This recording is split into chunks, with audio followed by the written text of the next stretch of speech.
Hello, listeners. Welcome to the Business Method Podcast. And our guest today is the co-founder of a $1.7 billion company that operates in the health tech space.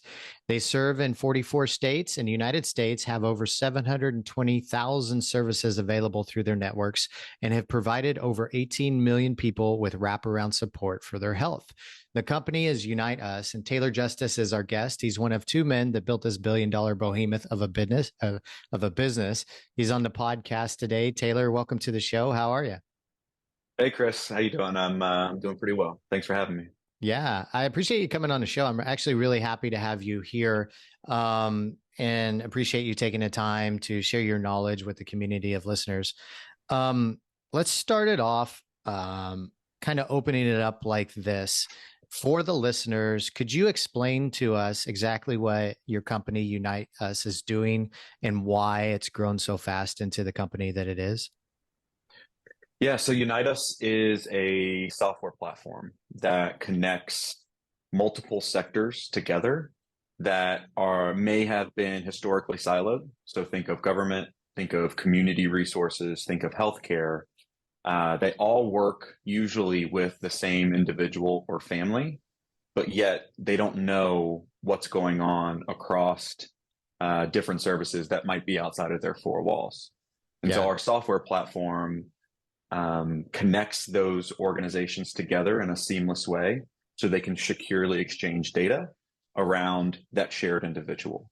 Yeah. And so historically, within human and social services, they are making referrals or trying to coordinate through wall full of brochures, phone calls, emails, sticky notes. They don't have technology. And your bigger government systems and healthcare systems are usually siloed as well, or locked off. And so if I'm dealing with an individual that, like in the United States, that's on Medicaid, that's also receiving SNAP benefits for food, that's also engaging with a local church or another local community-based organization, and also dealing with the healthcare entity, there is no one record for that individual across all of those different entities. And so it makes it very difficult for those different groups to kind of have that full picture and provide that full wraparound care for that individual or family. We provide visibility to that by connecting all of those organizations and their systems of record on our platform to ensure that no one's fallen through the cracks. So you would think, like I've seen this firsthand. Of course, I think most of us have. My dad is going through some health issues, and there's no unifying platform between doctors and clinics and all the medical professionals giving him advice. And it seems mind blowing that like the family has to communicate this from one organization to the next organization, and it explains such a huge pain point, and I think why the company's grown into what it is today. Yeah. Before we dive into more of it, I want to ask you a couple fun questions here. Okay. I know we had Blake Hall on the podcast, which is a friend of yours, a couple months ago, Yeah. and I wanted to ask you, do you know any other billion-dollar founders besides Blake and your co-founder? Yeah, I know. I know a few. Okay.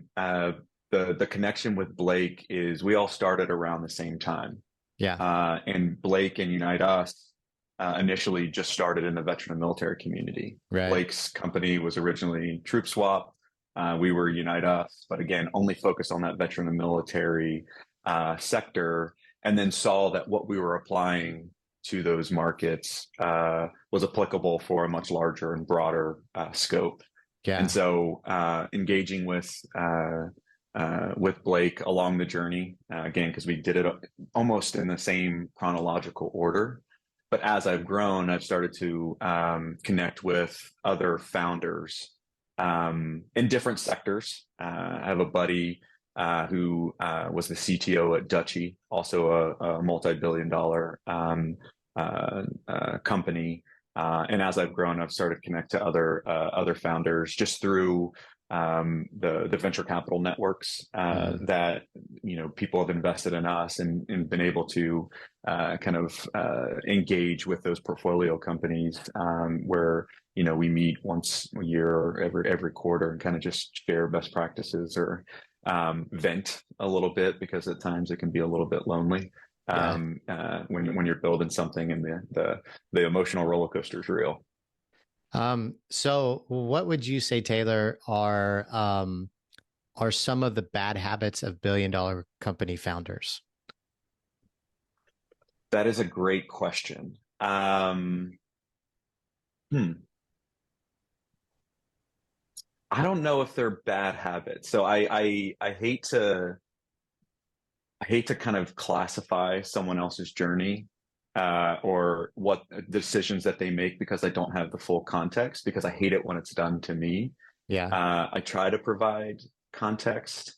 I can give you, I think, bad habits that I've fallen into Yeah. that I try to correct. Let's do those.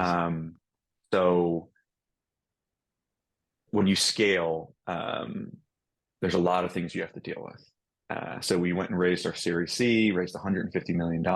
As part of that raise, and the thesis was like, we're in growth mode and we want to build solutions that can go end to end, because we saw that our solution was our core platform, our one product was super powerful, but there's things you needed to do on the front end of that product and things you need to do on the back end of that product. So as part of our growth thesis, we went out and acquired 2 companies. Through that acquisition, you now have, which, let me set the context of UniteUs just in itself. We are in a sector that is historically not tech forward.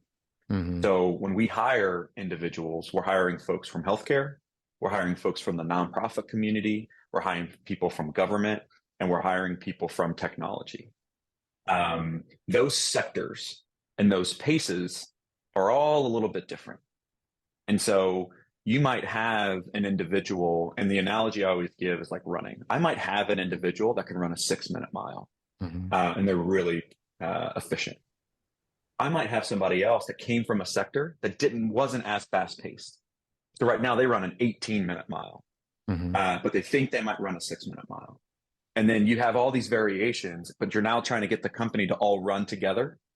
And so you can only run as fast as the 18-minute miler. Right. But you got to train and get everybody there. But you also don't want to just have a training regiment that then has that 6-minute miler start to come back to like a 9-minute mile.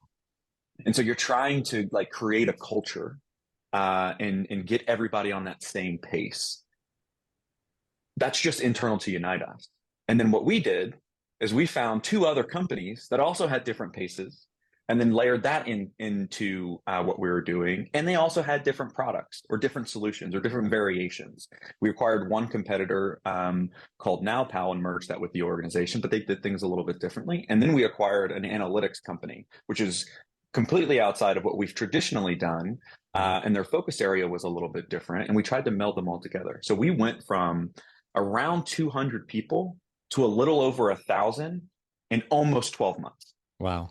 So you're adding all of these individuals. You're trying to figure out how they all mesh together, and it's just like it's a big haze because and everyone tells you, and everybody that you talk to is it's going to be difficult. You're going to have to figure out, and you're like, oh, I got this. We built this business. I'm fine. There's no problem. And then you get into it, and it's like, oh man, this is much harder. And it makes it even harder for everybody else if you aren't giving over a little bit of control to your team and to your other leaders to then manage their functions. And so where I was creating a bottleneck is decisions. We were taking so long to make decisions because I had to be the last decision maker. Okay. Which then creates a bottleneck, which then creates frustration, which then can create a lack of trust within the team. And then this isn't fun anymore. Yeah. Then you're just like big corporate organizations. Like, okay, I got to take a step back. And that's very hard because running a 200-person company to 1,000+ person company is completely different. And for so long, I was in the weeds on everything and I knew everything. That was my competitive advantage when I went and sold, when I went in speaking engagements and other things. And so you have to train yourself to let go of certain things and then go to the place that your company needs you the most. And that means you sacrifice certain things. or that sacrifices your own knowledge, but that's the only way that you can scale. And so my bad habit, back to your question, was not realizing that quicker and not realizing that I can't do everything as fast as I want. And I knew that, like, we're 10 years into this. January, we hit our 10-year mark. It took us basically 7 years for people to even realize that this was a sector to care about. Yeah. And that we were really on to something. So I don't know why I thought, well, I can just go solve this in 12 months and do that as quickly as possible without kind of taking a step back and realizing, okay, maybe I need to reassess, how I'm approaching the organization and how I'm giving guidance rather than trying to do everything myself. Yeah. Because it's you want to take advantage of your scale, but if you don't get out of your way, you can't. I've seen other organizations do that, and it's disheartening to say the least. It's actually I've been involved in organizations like that, and I've lost respect for the culture. Maybe not so much the culture, but some of the leaders in that, and it's really unfortunate because it's like people, like leaders in this organization, really wanted to do, not the founders, but other leaders that were stepping up in the organization really wanted to do more, and the founders just like, because they couldn't make decisions or everything had to funnel through them, it stopped progress, really. Yeah. So I'm curious. Well, Taylor, there's two things on that, and it's why I don't want to point to other founders or other unicorn businesses and say, oh, this is where we all do the wrong things, because there's so much context that is missed, especially even where we are dealing with so many other things that the majority of the company had no idea about. Yeah. And so if we come into a meeting like, oh, we got to do the X, Y, and Z, and didn't provide that context, everyone's just like, what in the world is going on? And so it's one of those areas where it's very difficult or I've learned to not rush to judgment of other organizations or even customers or even government, because I just don't have all of the context there. But again, it comes back to you have to recognize where you create issues. Yeah. And at the end of the day, we're building a unicorn, or we've built a unicorn company. Yeah. That is not something that happens every day. And so for folks that are here, I want people to always say that UniteUs was their top 1 or 2 job ever. So I want them to have fun, and I want them to be like this, to be memorable and be like, okay, I can hang my hat on what I did here. And why I say 1 or 2 is I don't expect people to be at UniteUs forever. I'm going to be here forever because this is my passion. This is what I care about. Yeah. But if other people want to go build the next unicorn or the next business, like, that is a badge of honor to me. If someone goes and gets another job and they got to the top of that list because they have UniteUs on their resume, that's like something super cool for me. But why I say number 2 is I want them to always point back. It's like, my time at UniteUs was so great because of X, Y, and Z.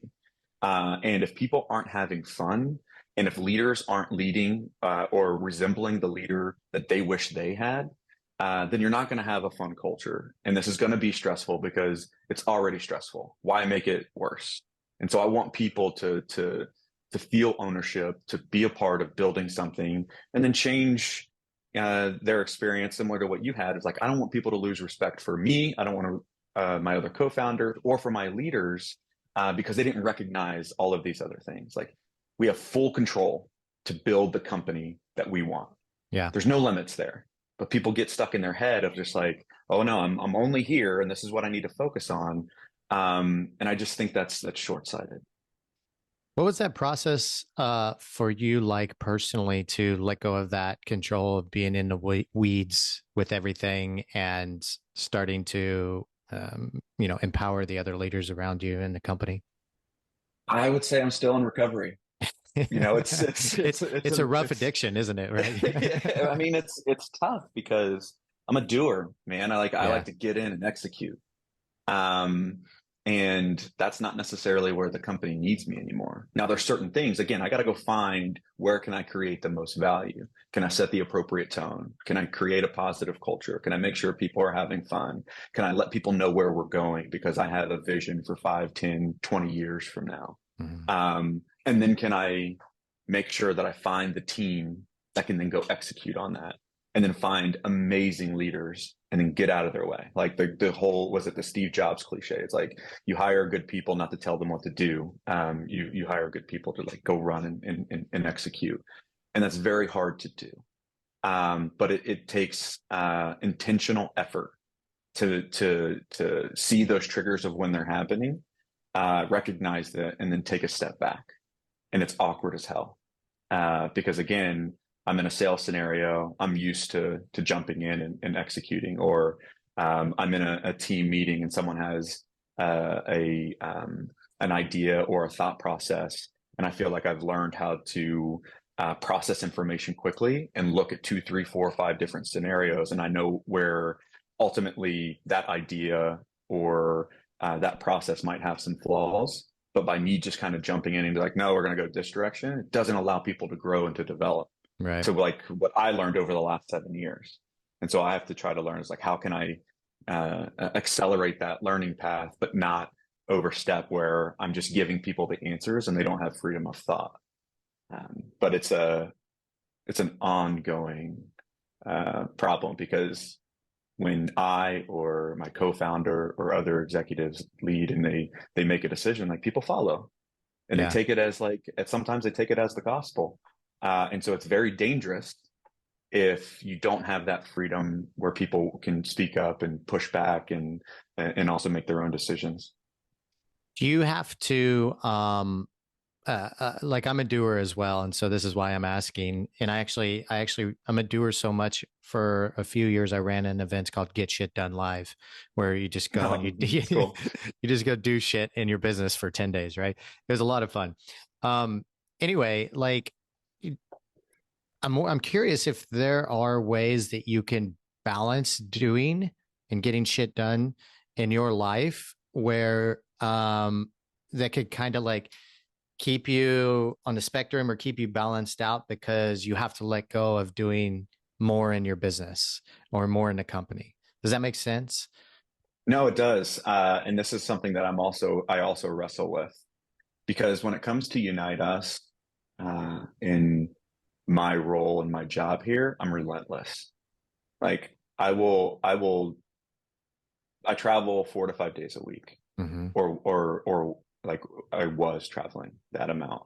And like I do day trips to the West Coast, which is literally impossible. Yeah. So you're doing like 36-hour, get there, then take the red eye home. Like that's awesome. not uncommon. I'll do it all day long.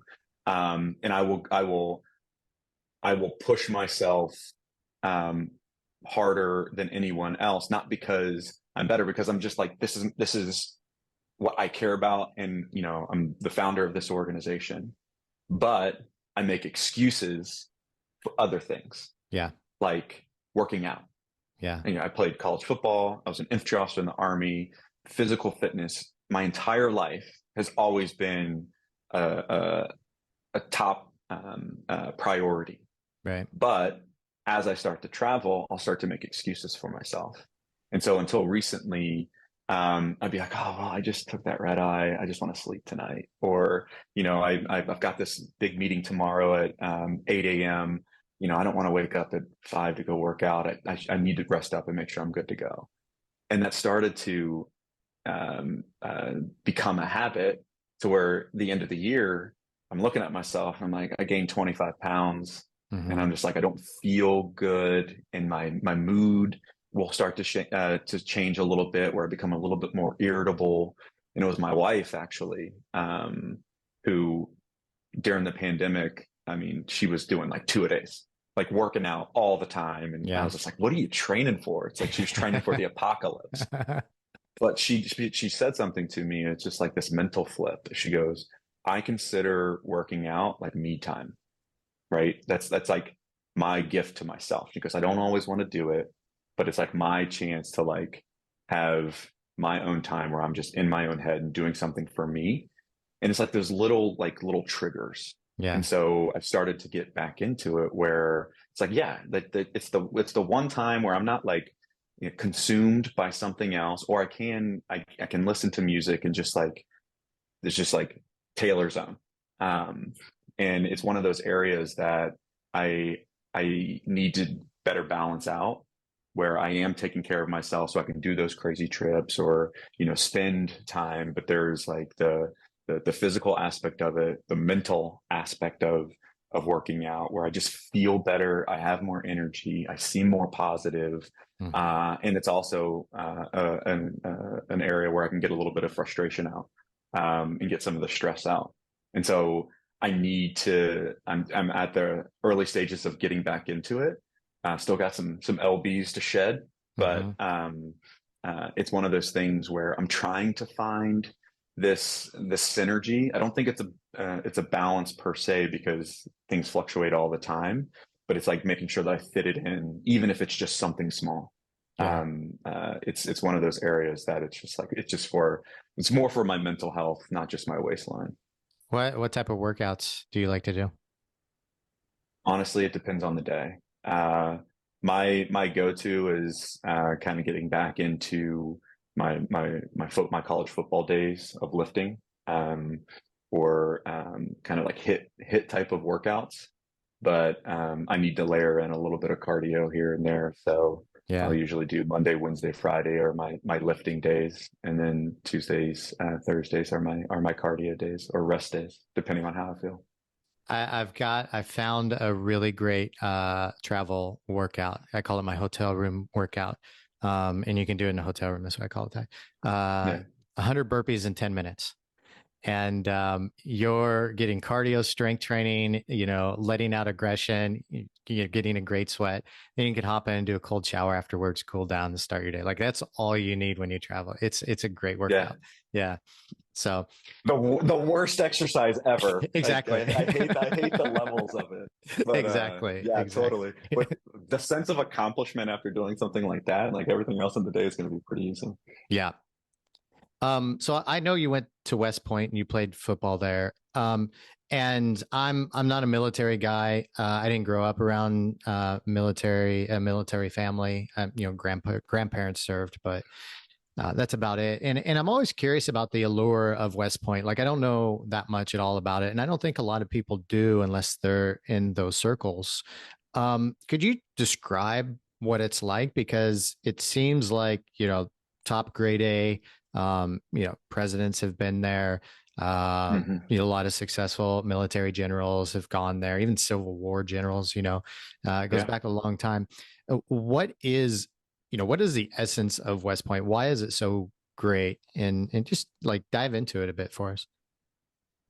Yeah, so I've always had an affinity for the military. My father was 30 years Air Force. He was a fighter pilot, flew F-15 Strike Eagles. And so I always knew that I would be in the military, but I didn't know how. Like it wasn't like a set path of like, I'm going to go to West Point. And I grew up in Kentucky, ended up moving to Florida for middle school, high school, and was introduced to the game of football. I've never played it. I mean, Kentucky's all about basketball, although Kentucky started to become a little bit of a football school, but it's known for basketball. And so I was fortunate enough to be recruited to play at the collegiate level. And Army was one of the schools that came to my high school to sit down with me. And I didn't know much about West Point, even though I had an affinity for the military. I had this packet that they gave me once I met with the coach, and they actually pulled me out of English class to go talk to the coach, and then I went back to English class. And my English teacher at the time was not a huge fan of Taylor Justice, and probably because I wasn't a good writer, or you know, I asked a lot of questions that can seem, you know, contrarian to what they were teaching. But I remember I came back, I sat down at my desk, and I had this packet, and it was like the first time I had like this ounce of respect from, or received this respect from my teacher, Mm-hmm. where he was just like, West Point. He goes, "You have an opportunity to go there," and I was like, "Yeah," and I kind of walked through it, and he's like, "Pretty cool," and like walked away, and I was like, "What is this place?" So then I went up on an official visit. It was my first of 5 official visits, and just there's something about I'm a big energy guy, and there was something about the energy there where I just felt like, oh, this is for me. And I think the allure are a few things. One, um, it's a institution around service, and there's a sense of purpose and a call to duty to your country, and that I think that pulls in a lot of folks. The special place about West Point is they give you a lot, right? They talk about they want to only recruit the cream of the crop. They want folks that commit to excellence, and that want to be the best in their profession. And so they purposefully give you more than you can handle to see how you can handle it, because you have military requirements, you have physical requirements, and you have academic requirements, and the academic requirements are no joke. And it teaches you how to prioritize your day, and knowing that you can only focus on a few things. So where do you concentrate your effort, and then where do you, I don't want to say take a little bit of a gamble, but maybe put things on the back burner a little bit. And so it's a constant training of stimulated chaos, and how do you manage that? What I've realized, and they talk about West Point being an institution of leadership. It's all about people. It's all about how you set a vision, you set a culture, you set a tone for the folks that you're leading, because when you graduate there, you're immediately going to be in charge of no less than 40 people that you need to command as a platoon leader. So you're always like kind of sharpening your sword, if you will, on when I get into that moment, what type of leader am I going to be? So you're classically trained, if you will, on leadership and how to deal with people. And 80% of success of any job is how you deal with people. And I think West Point is great at that. Not that everybody that comes out of West Point is this amazing leader, because that's not necessarily the case. People get into leadership positions, and I feel sometimes they just like take their brain out, common sense goes away, and it's just like, I'm in charge, you listen to me. Right. Which ultimately is a kiss of death, because if you can't build a team where you are respected and you earn that respect, then you're never going to be able to reach your full potential. And I think West Point puts you in scenarios where you can train yourself on how to be a good leader, how to be a good follower as well, because you can't lead unless you understand how to follow as well. And I think West Point just continues to put you in those different scenarios, and it makes you want to continue to learn, and it teaches you that like you're never going to know it all. You always have to have professional development and personal development. And West Point just continues to put you into those scenarios. What do you think the biggest leadership lesson that you learned at West Point was that you use at UniteUs today? There was a big term before it became cliche, which is servant leadership. You are there to make sure and remove obstacles for your team. And good leaders do the things that make their team most successful. And it's about the team, not about themselves. Yes, you're ultimately graded on the success or failure of that unit. But if you make it all about you, that unit's going to fail. Mm-hmm. And so ensuring that the team is trained up the appropriate way, that you've put them in enough scenarios that, if something happens, it's not their first time being there, if you will. They know how to react. It becomes muscle memory. And it's making sure you prioritize the unit over any one individual, certainly yourself. And I think that's something that I've always carried with me of, I want to make sure the team has everything they need to be successful. And again, it go back to like the beginning here. It's hard when you're like the doer, and then you have folks, but you got to recognize it. And can you recognize it quick? Sometimes it's not as quick as you would like, but once you recognize it, let the team know that you've recognized it, where you've created issues, and then provide them context of where we're going to be moving forward. And I think when you do that, and you prioritize that team, all the other stuff starts to fall in place a little bit. Let's move pages a little bit and talk about the growth and growing UniteUs into what it is. Where'd the idea come from, Taylor? Yeah, so it's basically two different experiences that converged. So myself and my fellow co-founder both served. My co-founder was in the Air Force. I was in the Army. My story was I was medically discharged. So I was an infantry officer, was hurt, and then I was separated from service because of my injury. And coming out of West Point, you have a 5-year active duty commitment, 3 years in active reserve. I made my 3 years inactive active to ensure I was an infantry officer because I wasn't the top of my class, and then it goes by class rank of like what branch you get. So I wanted to ensure. So I thought I was in for at least 8 years. Before my 2-year mark, I'm out of the military. And so I didn't really have a plan in place.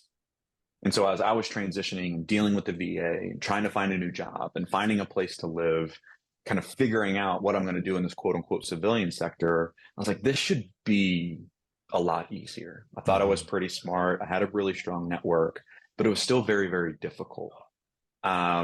And then as you start to peel back the onion a little bit, I land in Philadelphia. I get a job there. And I start volunteering at a veteran nonprofit organization that was literally only focused on physical fitness and social activities. But as you started to see folks come into this chapter, they had needs outside of what the chapter could facilitate, like housing issues, trying to navigate their GI Bill, somewhere in the justice system or in the local prison. Others had crisis scenarios of like, how do I feed my family, or I'm going to lose my home. It's just like these real world issues, and they range, right? You had your high flyers that just trying to, how do I go back to school, to others that were like really struggling. And connecting folks to those different resources was an administrative nightmare. I had this huge Excel sheet, and I was just trying to literally go through, and most folks had more than one need that needed to be addressed. And you try to follow up, and you realize, oh, this organization does provide that service, but there's eligibility requirement, and this individual isn't eligible for it. So I got to go find somebody else. And then you multiply that by tens of people, then hundreds of people, then thousands of people. You start to realize it's like, oh man, this is a jacked up experience for individuals. It's a very frustrating experience. Yeah. Yeah. I mean, and the number one issue for folks that are transitioning from the military and connecting into the quote unquote civilian sector is not a particular service category, i.e., I need to find a job, or I need to find a house, or navigate the GI or the VA benefits. It's how do I navigate all of these different services? Because there's 47,000 or 40,000 veteran nonprofit organizations that all provide different services, and like, how do I weave through all of that? Yeah. So we said, okay, let's go solve that problem. And then the first thing that we built was we thought if we just created the most up-to-date list of resources in a community, we'd solve the problem for veterans. And so we created this list, we put it on a pretty map, and we just started sending veterans and military families to these resources. And I always say the beauty of the veteran and military community is they don't let you blow smoke. And they told us it sucked. And the reason it sucked is there was no accountability on the back end. Yeah. Meaning that organization that I was saying, hey, you should go connect to this, didn't know that person was coming.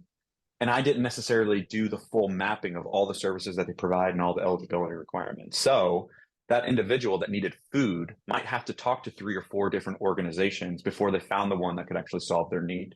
Or same thing for housing, or utilities assistance, or transportation, or legal advice. Like, goes down the list. And then you throw thousands upon hundreds of thousands of people into that. That's just like a whole mesh of confusion and frustration. So what we realize is that if you want to better service the veteran and military population, you have to better coordinate the organizations that they're trying to connect to. and I need to go solve a problem for them. So I need to coordinate the supply to then service the demand.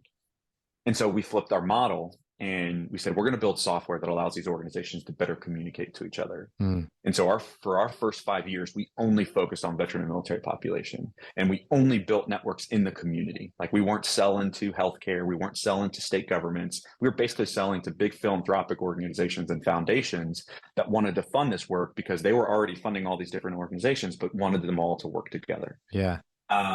And then as we started to bring on more and more orgs, you started to see orgs that came in that weren't just veteran and military serving. They were state and local government. They were healthcare. They were other institutions that serviced a larger population. And you realize that everybody had these issues of connecting to these different services or benefits or what have you. And so in 2018, we expanded the platform to be service provider population agnostic. If there were orgs within government, healthcare, and community that needed to coordinate care around a population, whatever that population was, we had a solution for. And that's when we really started to expand. So the old business rule of thumb is, focus on a niche, just like you guys did with the veteran population, and then grow it until it comes to a point where you can expand into other niches. Curious with you guys, like, what was the tipping point that made you realize that you could expand from just the veteran population? And was there like a struggle from leaving the veteran population specifically into going into a more public, serving the general public? Yeah, the catalyst for us was in 2018. There was this term called social determinants of health that everybody started saying. And it was basically coined in the academic arena by Robert Wood Johnson Foundation, but healthcare really pulled it in. And social determinants of health is basically where you eat, live, pray, work, all of that, everything that happens outside of the four walls of a clinical environment. And the analysis that they did was 80% of someone's overall health and well-being happens in the community.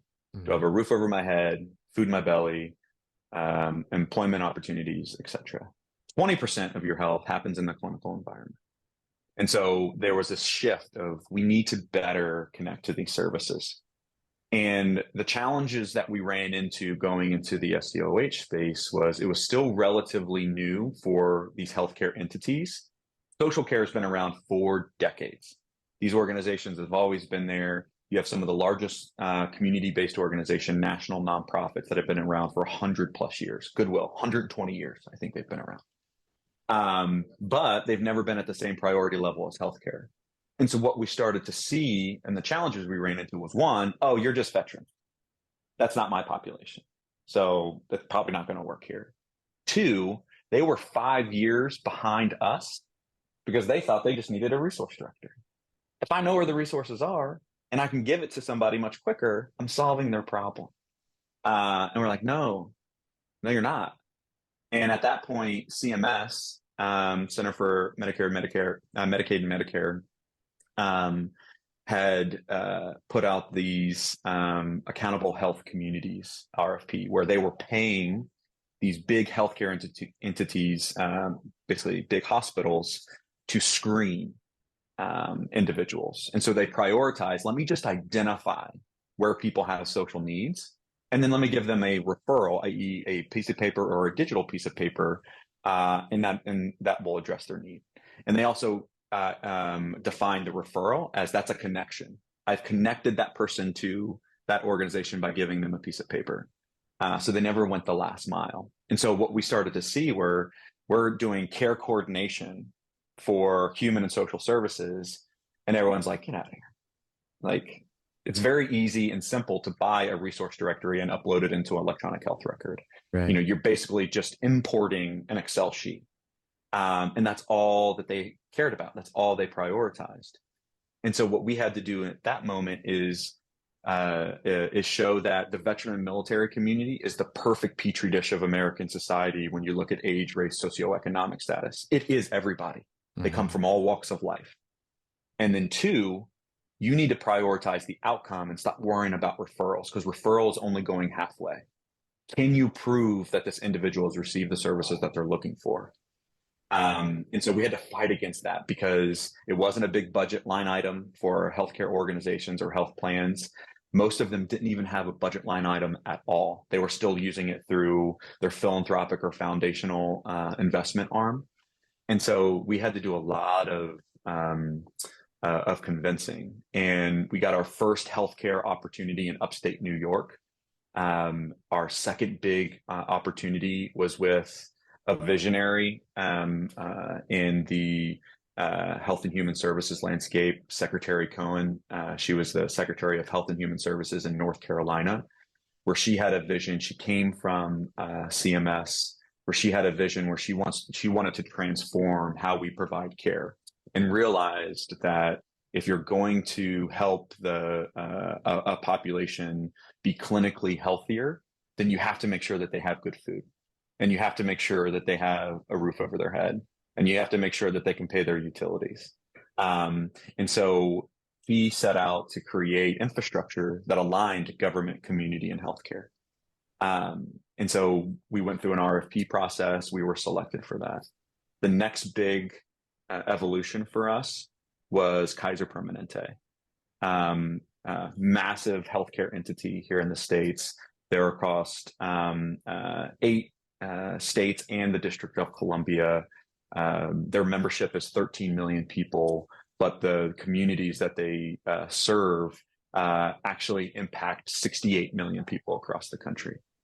And they had put out an RFP where they were looking for a resource directory. And we knew how big of a name the Kaiser Permanente brand was, especially on the West Coast, but also in certain markets here on the East Coast. And we were so frustrated when we saw this RFP come out. And Dan, my co-founder, and I were kind of talking to each other. It's like, I was just like, no, we're not responding. He's like, oh, I think we have to. Let's just kind of get in there. But I was like, okay, if we're going to respond, we're going to throw a haymaker. We're going to go in and just be like, what you're asking for is the wrong solution, and here's why. You're going to cut your nose off to save your face. Like, we're going to go in. It's like, and one of two things is going to happen. Either they're going to be like, yeah, these folks just don't get it, we're done. Or they're going to be like, what in the world are they talking about? Let's at least bring them in. And then we'll have our chance to kind of make our case. And the latter happened, where we were selected as the final 3.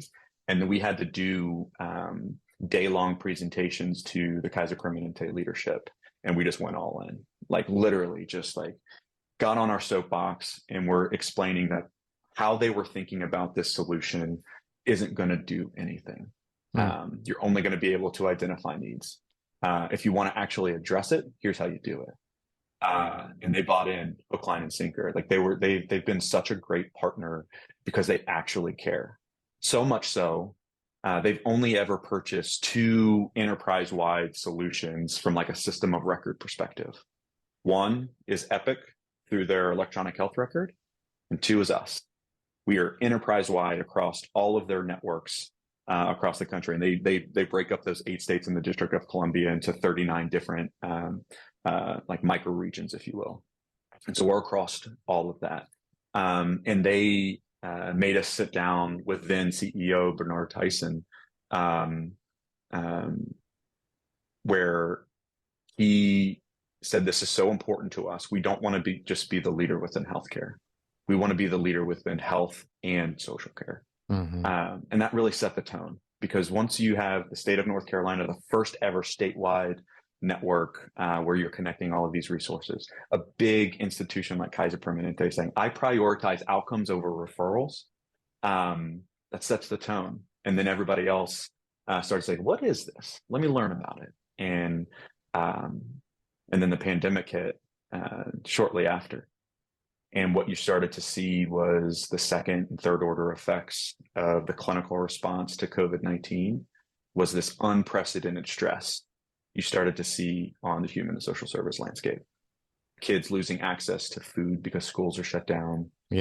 People losing employment opportunities and they can't pay their rent or their mortgage assistance.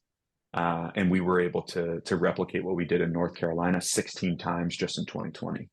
Wow. Because people needed to know who was open. Can't do that with a resource directory. what services are available, and did they actually provide those services, yes or no?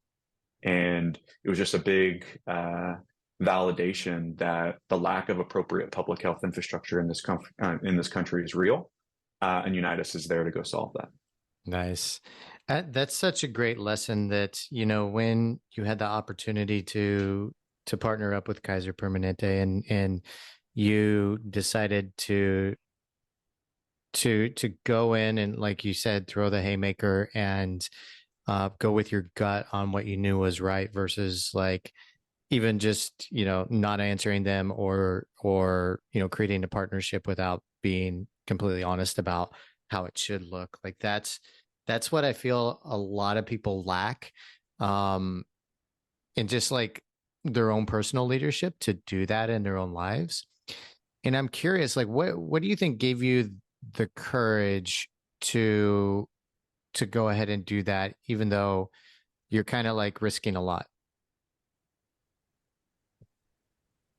Yeah, I mean, there's a couple things. The first being unwavering belief in what we're doing. I know what we're doing is the right thing. I know that we're the only solution out there that's actually going to help people, because we prioritize going that last mile. And our true north has always been, can I prove this person has received the services that they're looking for? If that is not your priority, then you can never say you're looking to address social determinants of health. You can only say you're looking to identify it. And in these big organizations, you have to have, again, that unwavering belief in what you're doing, but you also have to look at how are they going to judge you 2 or 3 years from now. I knew that if we only did referrals, they're not going to have any data. They're going to have search information of where people have needs, but you're not actually going to know what happened to them. And so where healthcare was only caring about return on investment, I'm sending somebody out into a black hole hoping that they get the services that they're looking for. I'm not helping them prevent people coming into the emergency room when a social service is more appropriate. I'm not helping them discharge somebody from the hospital when there's no clinical reason for them to be there because they don't have a place to stay or they don't have transportation back home, in some of those other areas. And so it's like trying to look a couple years in the future of, if I sacrifice where I'm trying to take this organization, is that actually going to help me in the long run? Because if I just built them a resource directory, when it comes time for renewal, I'm out the door, because then I'm a commodity, because everybody else in the space was doing the same thing. And I think you have to fight very, very hard for where you want an industry to go. And I can say from a technology perspective, within the social care arena, we have set the tone. We spent a decade fighting our asses off to prioritize closed loop referral, meaning outcomes. Whereas where it started was just about making the referral and the most up-to-date resource directory. And we won that battle. 35 states now require closed loop referral networks in their Medicaid RFPs for health plans. Nice. And it's growing. And so now the focus is like, where do you want to take that sector? And if you want to build something special, it can't be status quo. And it has to be a little bit of a push. And like I will say, we created the social care software space. It was always there, but the magnitude of where it is right now and the dollars that are being invested into it, we've created that because people are prioritizing, because we can prove that we can do it.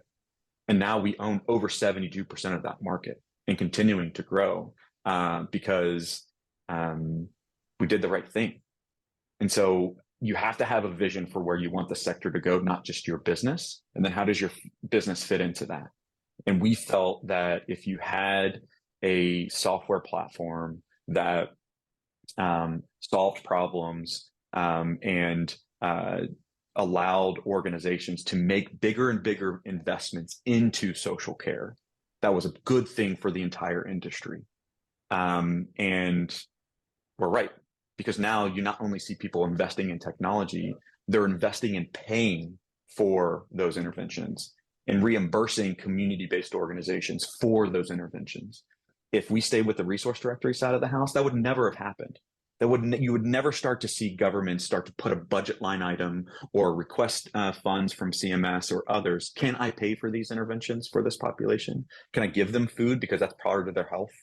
Can I pay for rent because that's part of their health? I think that we have we played a big role in expanding the industry because we knew where it needed to go, and it ultimately impacts people's lives. It helps them. Like, I would never in a million years give my mom or my best friend a list of resources if they were struggling and say, Right. hey, go figure it out. No way. Right. So then how do I replicate that digital experience where I can help handhold that person and really provide that wraparound service? Because where the market was originally is an individual needed to work a network to get things done, rather than what we've built where a network works for them. Yeah. And so that's the focus area of, it's common sense. Like, if you would never do that for the people you care about most in your life, why would you do that for the masses? Yeah. And there's an easy way to solve it. And I think we stuck to our guns. And because one, it's what we were building. It was what was important because outcomes were priority. And we knew that the market needed to move that way. I read a quote from you that I really like, and I think it's a business or a philosophy around entrepreneurship that I agree and talk about a lot. Is that in entrepreneurship there are no rules, and here's your quote: "There are no rules," and I use it like I tell people at business school. This as well, who are in finance or consulting. There's this formula that you can run through to make that career jump, and you do X, Y, and Z, and it's going to give you some results. Whereas in entrepreneurship, there are formulas you can follow, but you have to break down those walls, because when there are no rules, then you get to define what the world then sees or how they perceive certain things. And I'd like you to elaborate that a bit, because so many people grow up, you do traditional schooling, even in the military, you have rules you have to follow. And for those that make the leap into the entrepreneurial world, it's very true to say, no matter where you're doing business, for the most part, there are no rules, within like, ethical rules and then legal things that you have to follow along to. But for the most part, there's no rules. So if you could you dive down into that philosophy a bit more? Yeah, I think it's summed up in there's really no limitations to your creativity. Yeah. Like, everything you just said is absolutely right. Like, there are rules you have to follow, right? In my space, like, I can't just share information with everybody out there because we're dealing in some cases with very sensitive stuff. People that deal with domestic abuse, like, I'm not sharing that with everybody that's part of our platform. So you have to set up permissioning levels. Yeah. There's obviously laws that you have to follow as well. But when you're creating a business, or you're looking to structure a deal, or get creative in how you approach a potential customer, you have full creative license. And so I think a lot of folks will set these imaginary boundaries for themselves, where it's just like, well, this is how we operate, and I can't go outside of that. But I think I've learned from a bunch of different sectors. And so take music as an example, and stay with me. I swear I'll get to a point. Like, big artists that have like a unique voice, they don't sound like everybody else. They're a little bit different. And athletes do things a little bit different, or they make a big play, or they approach the game in a different way. You can do the same thing with your own role, your company, and whatnot. Like, being different is cool. Being different is the differentiator. It's not kind of following in line. And so from like the no rules component, it gives you free license to be creative in all situations. Things don't have to be, monotone and mundane and matter of fact. You can stretch the limits a little bit.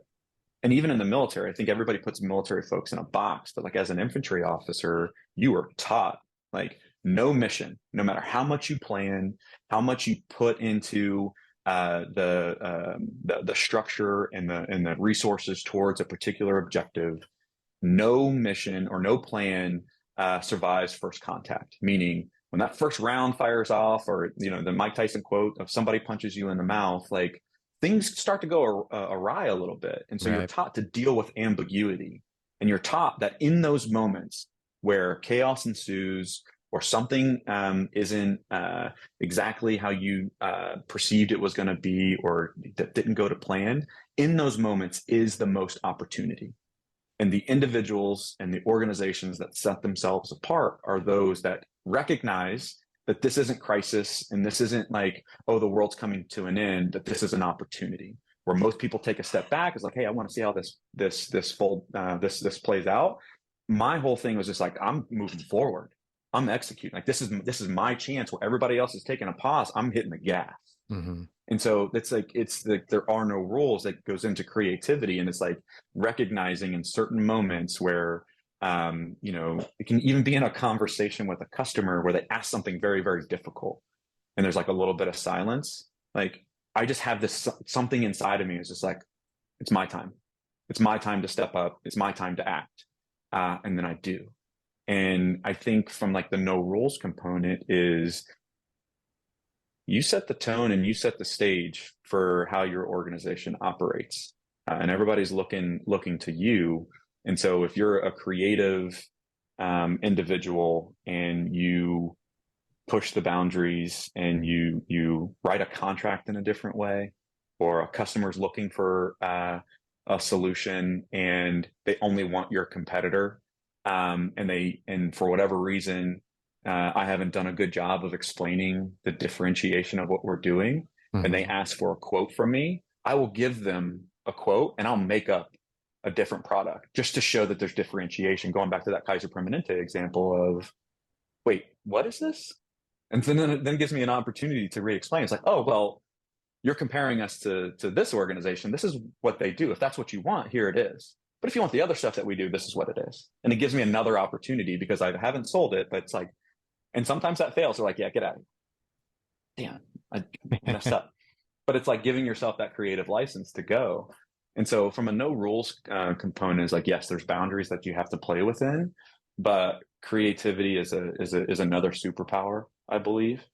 And it's the ability to, be cliche again of like think outside the box, but just approach a situation in a different way that maybe people aren't expecting you to. There's opportunity in that. I want to shift gears a little bit here, Taylor, and ask you some more personal questions about mindset and leadership. If you were going to create a brain trust or the perfect mastermind, who would you put in it and why? And you can't say anybody in your current team. Oh man, these are some hard hitters. I feel like I'm just going to give like a really bad example now.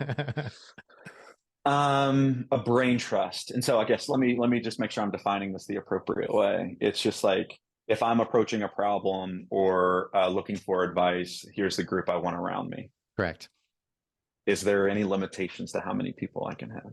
No. And they can be living or dead. Okay.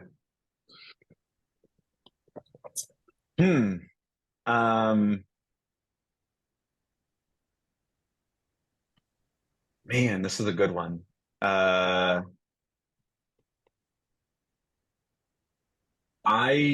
First one would be Winston Churchill. I'm obviously a big military buff. I think he approached things in an unconventional way, the way he communicated, the way he motivated during desperate situations, the way he lived his life, where he is this seems like a brute, is a political figure, but also was an artist. He loved to paint, and there's so much depth to him. I think he would be someone that I could get some really cool advice, but also just have a good time with. I think he'd be great. And there's the cocky confidence that I like about him. I think I would probably pull in some sort of artist or a musician. And I'm forgetting her name. My mom and I, before the pandemic, we went to we went to a Broadway show, and I didn't know much about this lady, but she had basically written almost every big hit that's out there. I think she had like 100 of them, and I learned it, and I'll have to find the name of it. And I don't know why it's escaping me right now. God, it's driving me nuts. I'll have to look it up, but the Broadway show was basically about her life story, Okay. and how she came up, and how she thought about writing, and the relationships that she had, and that, as she continued to progress, you had individuals that wanted to kind of keep her down a little bit, either for their own glory or whatever. Maybe it's called glory. I don't know. I'll find it, and maybe we'll put it in here afterward. But just the way that she leveraged and she thought about music, and the music that she wrote, and who she wrote them for, but also her own personal journey to get there. I think I need to find her name, but I would want her around the table, because it's just a different lens of someone from a completely different sector that's going to look at problems in a completely different way. Yeah. I think I would include her. Do you know And one then of her songs, like top of mind? Look, I'm going to look it up right now. Hold on. Okay. Yeah. Carole King? Carole King. Yes. Yes. I think yes. Grayson saved us on that one. Thanks, Grayson. Okay. Yes. Carole King. What an absolute powerhouse. Like, having her at the table, man, I think that would be amazing. And then my third, I'll go with three. My third would be Iron Man, as played by Robert Downey Jr. Okay, so not actual Robert Downey Jr., but Iron Man. Iron Man played by Robert Downey Jr. That version of him. Okay. That version of him. Okay. One, because super smart. I think thinks at things in a different way, and is super innovative. Also has some cockiness to him. But also would just be, I'm big on sarcasm, and trying to make light of very intense situations. I think that's how you kind of get through some difficult times, through humor. It's one of the things I learned in the military, so I kind of gravitate towards it. So I think there would be obviously some wise wisdom in direct communication. I appreciate cutting through the BS and just getting to an answer like a very direct way.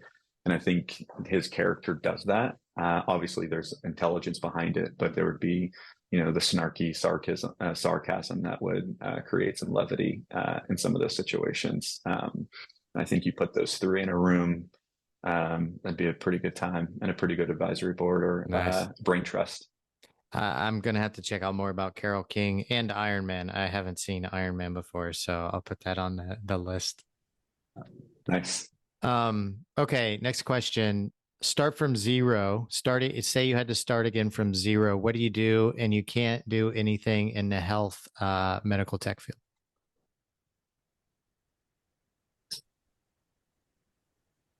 So I have millions of ideas that I think would be great. One more serious is around affordable housing. Mm-hmm. In all of our communities, the top 1, 2, sometimes third need is housing. And the answer is not build more housing. So there has to be a way to make sure that people have a roof over their head that is safe, and is conducive to having a healthy family. I think there's an area there, and a big problem that needs to be solved. The next one is a little bit of a wild card. I think there's interesting things happening in like the sports gambling arena. Oh yeah. And there's, I think, opportunities to not just bet on games, but to bet and make wagers with your friends and your buddies. in a more structured and efficient way, Yeah, I like that. where people could just have some fun with it. Yeah, I like that And idea. yeah, the third would be something in golf. I don't know what it is. I set like this goal for myself during the pandemic. By the way, during the pandemic, I'd never really played golf, never took it seriously, and got into it because I was cooped up in a little apartment in New York City, and then a buddy asked me to go play golf, and being outside for 4 hours was like this like eye-opening, freeing moment where I was like, Yeah, oh man, this is awesome, yeah. and it's so challenging and ridiculously hard. It just always keeps you guessing, and you could have like the greatest round ever, and then the next day have your worst round ever. Hmm. And there's like this constant battle that I enjoy. Something in like the golfing arena. Oh, and the goal I set for myself is like I wanted to qualify for the U.S. Open. Again, I am not good at golf. Still not good at golf. Like this is such an outlandish goal Uh-huh. to even try to qualify. It's not even to win. It's just like to be able to be selected. And even if I was selected, I might not play. Right. But it's just like to be able to like try to get yourself to that point. I'd set a goal as I wanted to do that within 10 years. And I am not on pace to get there. I just literally shot my worst round this weekend on Sunday that I've shot in probably 18 months. And I'm just, Yeah. oh, I'm going backwards quick. But something in the golf world, it's just fun and lighthearted, and I think I'd enjoy it. I like it. What's the best business book you've ever read? My go-to is The Hard Thing About Hard Things by Ben Horowitz. That's where I got the There Are No Rules. I Mm, stole it from him. I probably should have cited that earlier, but it's from his book that there are no rules. I think why I enjoy it so much is a lot of business books that are out there. I think at times are from academics and not from people that have actually built a business. I prioritize operators over academics because there's real life examples of what they did well, what they did bad, challenges they run into. And there's also the emotional component of dealing with failure and success, and everything that goes in between. And so that one always resonated with me because it was so personal to him. And there's like real world issues that they had to deal with, and some of the greatest minds that he had around them, and they still dealt with issues. yeah. And so I enjoy it. But I try to listen to audiobooks as much as possible. And so I'm a big self-help book guy. So if it's around negotiations or the history of an individual or the history of a business, those are things I gravitate to. Yeah. Nice. Okay, last question here. We'll wrap things up. There's a lot of allure around the idea of people wanting to build $1 billion company or become a billionaire and have that type of lifestyle, right? And what I've learned from interviewing a lot of these folks is that none of them really wanted to start out doing that. It just happened because they were in service. So, and they picked the right business model at the right time. What's the advice you would give, young entrepreneurs that think it'd be really cool to build $1 billion company? What would you tell them to focus on? Not building $1 billion company. Yeah. I talk to a lot of entrepreneurs, and I understand you're trying to sell yourself, and hey, this market's really, really big, and this is where we can be because that's what attracts investors, because it's about the dollars and cents. But that is a little bit of a show's not the right word, but that is a pitch that you're giving because you're trying to receive funding to then grow your business. And where I see entrepreneurial pitch decks fail a little bit is they want to do everything under the sun. They're trying to boil the ocean. And they have all these really good ideas, and we can go in this direction. And everything they're pitching you is 5 years down the road, but they haven't really thought through how they get through that first 12 to 18 months. And usually within that first 12 to 18 months, you have to be hyper focused and you have to find that the area where you can be the best at. And usually it's not all of those things. Yeah. And so it's like having a focus in small steps over time, and those consistent small steps over time build into something great. And you have to realize that it's going to take way longer than you expect. If you try to do too much, you'll be a master of none. And the second piece is most of them don't have a sales plan. Hey, this market is so big. I'm going to be able to generate this type of revenue. And they have no idea who the actual buying customer is, how much they're willing to pay, the strategy to get in front of those buying customers. What does their contracting process look like? They haven't thought through all of that. They have this great idea and how they're going to build tech or how they're going to provide certain services, but they have no plan on how they're actually going to sell it, which is the name of the game in a for-profit entity. Yeah. And so lack of focus of trying to do too much and no real sales plan of how you're actually going to make it happen. And even all of those presentations, by the way, are a educated guess. And so when someone gives me a pitch and they are confident that everything is going to be perfect, that's an immediate red flag for me. Like, I want an entrepreneur that's going to give me the truth. And that's going to be like, I've made some assumptions. I've taken some liberties. Here's what my thesis is, but these are some inflection points where I might need to make a decision or maybe make a slight adjustment, not a full pivot, but maybe an adjustment. Those are the folks that I know they're going to be very transparent with me. They're going to be transparent with their team. And it's not just like, I am the entrepreneur that's going to solve this and I'm the greatest thing since sliced bread. I don't like egos in people that pump their chest up a little bit, because shit's hard and you're going to run into hard days. And if you're that type of leader, are those people going to follow you? They might not. Yeah. And it comes down to the people that are in charge of that business, because you could have the greatest idea in the world, but if you can't execute, you're dead in the water. And so those are some of the pitfalls I see. Well put. Well put. I think that's a great way to end the podcast, Taylor. And I want to say I really appreciate you sharing all your tips and tricks and pieces of wisdom with us. If the listeners want to reach out and learn more about what you guys have going on, where's the best place they can do that at? Yeah, so UniteUs.com. We just updated our website not too long ago. So we have everything under the sun on the platform about the products, case studies of where we've done things. We have a podcast of myself and Esther Farkas, who's our chief strategy officer at UniteUs. Nice. Just started to kind of interview different leaders across social, healthcare, and general business. What's the name of the podcast? Is it Unite? It's called What Unites Us. It'll be coming out in early 2023.